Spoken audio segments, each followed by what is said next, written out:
আবারও কিন্তু এসআইআর এর সময়সীমা বৃদ্ধি করছে নির্বাচন কমিশন। শুধু তাই নয়, চূড়ান্ত ভোটার তালিকা অর্থাৎ ফাইনাল যে ভোটার লিস্ট প্রকাশ করবে তার দিনও কিন্তু পরিবর্তন করছে নির্বাচন কমিশন। নতুন ডেট কবে অর্থাৎ কবে নাগাদ চূড়ান্ত ভোটার তালিকা প্রকাশ করা হবে, পাশাপাশি এসআইআর এর সময়সীমা আরো কতদিন বৃদ্ধি করছে নির্বাচন কমিশন, বিস্তারিত ভিডিওর মাধ্যমে জানাবো। আপনারা প্রত্যেকেই জানেন যে ইতিমধ্যেই কিন্তু সুপ্রিম কোর্টের পক্ষ থেকে এসআইআর এর হিয়ারিং নিয়ে নির্বাচন কমিশনকে কয়েকটি নির্দেশ দেওয়া হয়েছে। আর ইতিমধ্যেই কিন্তু নির্বাচন কমিশনের পক্ষ থেকে দুপাতার একটি পিডিএফ অর্থাৎ বিজ্ঞপ্তি প্রকাশ করা হয়েছে, যেখানে কিন্তু এসআইআর এর হিয়ারিং এর নতুন কয়েকটি গাইডলাইন দিয়েছে নির্বাচন কমিশন। বিজ্ঞপ্তিতে কি বলা হয়েছে, নতুন গাইডলাইন কি কি সেটা আপনারা জানতে পারবেন। এবং বর্তমানে যদি আপনাকে এসআইআর এর হিয়ারিং এ ডাকে বা যদি আপনি এসআইআর এর হিয়ারিং এ যান, সেক্ষেত্রে কিন্তু ডকুমেন্ট হিসাবে আপনি মাধ্যমিকের অ্যাডমিট কার্ড দেখাতে পারবেন। যেটা নির্বাচন কমিশনের পক্ষ থেকে বলা হয়েছিল যে মাধ্যমিকের অ্যাডমিট কার্ড গ্রহণযোগ্য নয়, কিন্তু সুপ্রিম কোর্টের নির্দেশের পর নির্বাচন কমিশন কিন্তু জানিয়েছে যে এবার থেকে আপনারা মাধ্যমিকের অ্যাডমিট কার্ড ডকুমেন্ট হিসাবে এসআইআর এর হিয়ারিং এ দেখাতে পারবেন। তো নির্বাচন কমিশনের পক্ষ থেকে কোন কোন গাইডলাইন প্রকাশ করা হয়েছে, পাশাপাশি চূড়ান্ত ভোটার তালিকা অর্থাৎ ফাইনাল ভোটার লিস্ট কবে নাগাদ প্রকাশ করবে নির্বাচন কমিশন, বিস্তারিত ভিডিওর মাধ্যমে জানতে পারবেন। ভিডিওটি আপনাদের প্রত্যেকেরই কাজে আসবে, শুরু থেকে শেষ পর্যন্ত অবশ্যই দেখবেন। ভিডিওটি ভালো লাগে লাইক করবেন, চ্যানেলটিকে সাবস্ক্রাইব করে পাশে রাখা বেল আইকনটি প্রেস করে নোটিফিকেশন অল করে রাখবেন, সবার সুবিধার্থে ভিডিওটি শেয়ার করবেন। তো চলুন শুরু করি।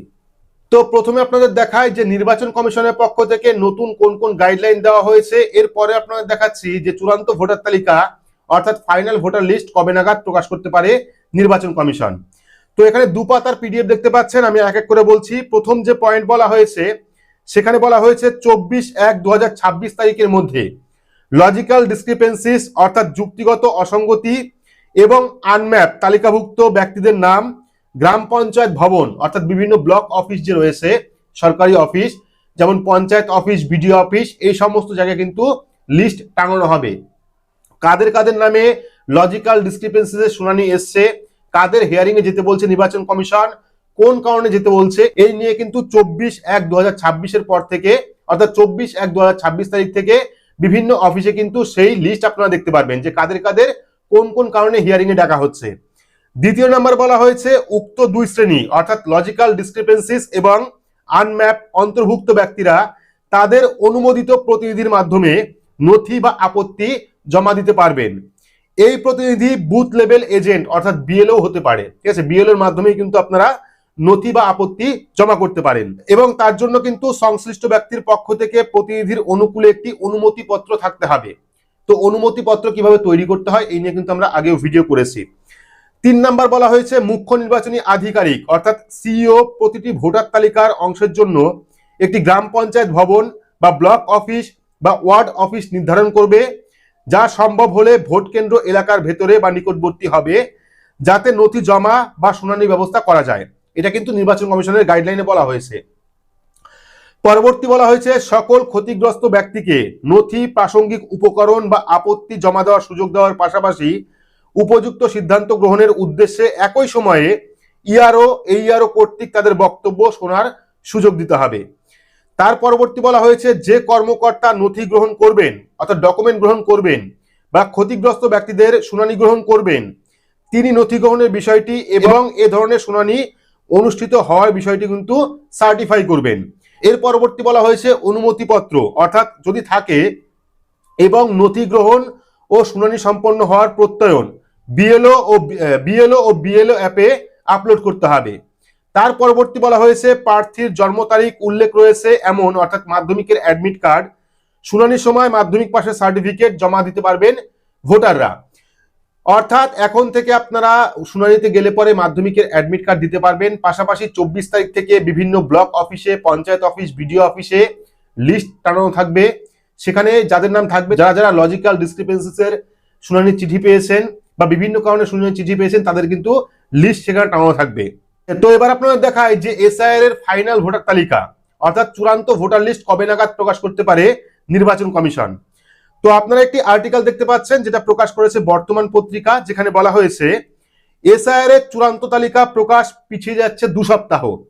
গৃহীত মাধ্যমিকের অ্যাডমিট, আনম্যাপ ও সন্দেহজনকদের নাম 24শে জানুয়ারির মধ্যে যেটা অফিসে টানানো হবে। বলা হয়েছে আশঙ্কা ছিলই সুপ্রিম কোর্টের নির্দেশের পর আর কোনো উপায় রইল না, অন্তত 2 সপ্তাহ পিছিয়ে যাচ্ছে রাজ্য এসআইআর এর চূড়ান্ত ভোটার তালিকা প্রকাশের দিনক্ষণ। এটা কিন্তু বর্তমান পত্রিকার পক্ষ থেকে বলা হয়েছে। কমিশন সূত্রে এমনটাই খবর। গত সোমবারই এসআইআর নিয়ে একাধিক নির্দেশিকা দিয়েছে সুপ্রিম কোর্ট। তার মধ্যে অন্যতম কমিশন চিহ্নিত লজিক্যাল ডিসক্রিপেন্সিস বা সন্দেহজনক ভোটারদের তালিকা প্রকাশ করতে হবে, সেই সঙ্গে তাদের নথি জমা দিতে অন্তত 10 দিন সময়সীমা বেঁধে দিয়েছে শীর্ষ আদালত। অর্থাৎ শুনানির চিঠি আসার পরেও কিন্তু 10 দিন আপনাকে সময় দিতে হবে, এমনটা বলেছে সুপ্রিম কোর্ট। কারণ এমনিতেই লক্ষ লক্ষ মানুষের শুনানি বাকি রয়েছে। শুধু তাই নয়, জেলায় জেলায় এখনো শুনানি নোটিশ তৈরির কাজ শেষই করা যায়নি। কয়েক লক্ষ নোটিশ তৈরি বাকি রয়েছে এখনো, তার মধ্যে 1,36,00,000 মানুষের নাম প্রকাশ করতে হবে। স্বাভাবিকভাবেই এই কাজ সময়ের মধ্যে শেষ করা অসম্ভব। তবে দিল্লির কমিশনের পক্ষ থেকে সিইও দপ্তরের নির্দেশ এসছে 24 জানুয়ারির মধ্যে প্রত্যেক পঞ্চায়েত, ব্লক ও ওয়ার্ড অফিসে সন্দেহজনক ও আনম্যাপ ভোটারদের তালিকা প্রকাশ করতেই হবে। এই তালিকা নিয়ে কারো কোনো আপত্তি থাকলে সংশ্লিষ্ট ব্যক্তি 10 দিনের মধ্যে জানাতে পারবেন। এর পাশাপাশি সুপ্রিম কোর্টের নির্দেশ মতো অ্যাডমিট কার্ড নিয়েও কিন্তু বিজ্ঞপ্তি জারি করবে নির্বাচন কমিশন। অর্থাৎ শুনানিতে যে অ্যাডমিট কার্ড নেওয়া হবে এই মর্মেও কিন্তু তারা বিজ্ঞপ্তি প্রকাশ করবে, যে বিজ্ঞপ্তি আপনারা দেখালাম। তারপরে দেখুন, মাধ্যমিকের শংসাপত্র পাশাপাশি গ্রহণ করা হবে অ্যাডমিট কার্ডও। অবশ্যই তাদের জন্মের তারিখ উল্লেখ থাকতে হবে। এখানেই শেষ নয়, শুনানির পর প্রাপ্তি স্বীকার করে রসিদ দেওয়ার জন্য ইআরও এবং এইআরওদের নির্দেশ দিয়েছে কমিশন। এছাড়া রাজ্য পুলিশের ডিজি এবং কলকাতা পুলিশ কমিশনারকে চিঠি দিয়ে নিরাপত্তা বাড়ানোর কথা বলেছে কমিশন। কমিশনের আগের বিজ্ঞপ্তি অনুযায়ী শুনানি শেষ করার নির্ধারিত সময়সীমা ছিল 7 ফেব্রুয়ারি, চূড়ান্ত তালিকা প্রকাশের দিন ছিল 14 ফেব্রুয়ারি। সেটাও কিন্তু আগে এক দফা পিছানো হয়েছে, অর্থাৎ এক সপ্তাহ কিন্তু আগানো হয়েছে এর আগের বিজ্ঞপ্তিতে। সূত্রে খবর, পরিবর্তিত পরিস্থিতিতে আপাতত 17 থেকে 21 ফেব্রুয়ারির মধ্যে শুনানি শেষের লক্ষ্যমাত্রা ধরা হয়েছে এবং 25 থেকে 28 ফেব্রুয়ারির মধ্যে চূড়ান্ত ভোটার তালিকা প্রকাশের সময়সীমা ধার্য করেছে কমিশন, এমনটা কিন্তু সূত্র মারফত খবর রয়েছে। অর্থাৎ চূড়ান্ত ভোটার তালিকা রয়েছে 25 থেকে 28 ফেব্রুয়ারির মধ্যে এবং শুনানি 17 থেকে 21 তারিখের মধ্যে। এটা কিন্তু সূত্র মারফত বর্তমান পত্রিকা পক্ষ থেকে প্রকাশ করা হয়েছে। তবে এই সময়ের মধ্যেও কি চূড়ান্ত ভোটার তালিকা প্রকাশ করা সম্ভব? এর উত্তর খুঁজতে রীতিমতো সংশয়ে ইআরও থেকে শুনানির কাজে নিযুক্ত আধিকারিকরাই। এইআরওরা বলছেন, কোনো নির্দিষ্ট গাইডলাইন না থাকায় সন্দেহজনক ভোটারদের শুনানিতে এমনি সমস্যা হচ্ছে। 2 সপ্তাহ পিছিয়ে দিলেও কিভাবে সবটা শেষ করা যাবে তা নিয়ে কিন্তু সন্দেহ রয়েছে। উল্লেখযোগ্য বিষয় হলো, চূড়ান্ত ভোটার তালিকা প্রকাশ পিছিয়ে গেলে স্বাভাবিকভাবেই ভোটের দিনক্ষণও কিন্তু পিছিয়ে যাবে। কারণ সূচি অনুযায়ী 5ই মের মধ্যে রাজ্য বিধানসভা পরবর্তী সরকার গঠনের প্রক্রিয়া সম্পূর্ণ করতে হবে, অন্যথা কিন্তু জারি হবে রাষ্ট্রপতি শাসনের। চূড়ান্ত তালিকা প্রকাশের সঙ্গে সঙ্গে পিছিয়ে যাবে ভোটার তারিখ।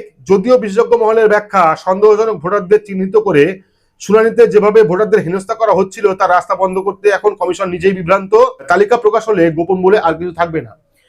আশা করি বুঝতেই পারলেন, সুপ্রিম কোর্টের নতুন নির্দেশের পর কিন্তু এসআইআর এর যে সময়সীমা সেই সময়সীমা বাড়াবে নির্বাচন কমিশন। পাশাপাশি চূড়ান্ত ভোটার তালিকা অর্থাৎ ফাইনাল যে ভোটার লিস্ট সেই ডেটটাও কিন্তু পরিবর্তন করবে নির্বাচন কমিশন। আপাতত জানা যাচ্ছে 2 সপ্তাহ পেছানো হবে। আপনার ডেটটা দেখালাম। পরবর্তী সময় এই নিয়ে অফিসিয়ালি নির্বাচন কমিশনের পক্ষ থেকে কোনো আপডেট আসে কিনা জানতে হলে অবশ্যই চ্যানেলটিকে সাবস্ক্রাইব করবেন এবং পাশে রাখা বেল আইকনটি প্রেস করে নোটিফিকেশন অল করে রাখবেন এইরকম গুরুত্বপূর্ণ আপডেট সবার আগে পেতে। তো আজকের মতো এইটুকুই, ধন্যবাদ।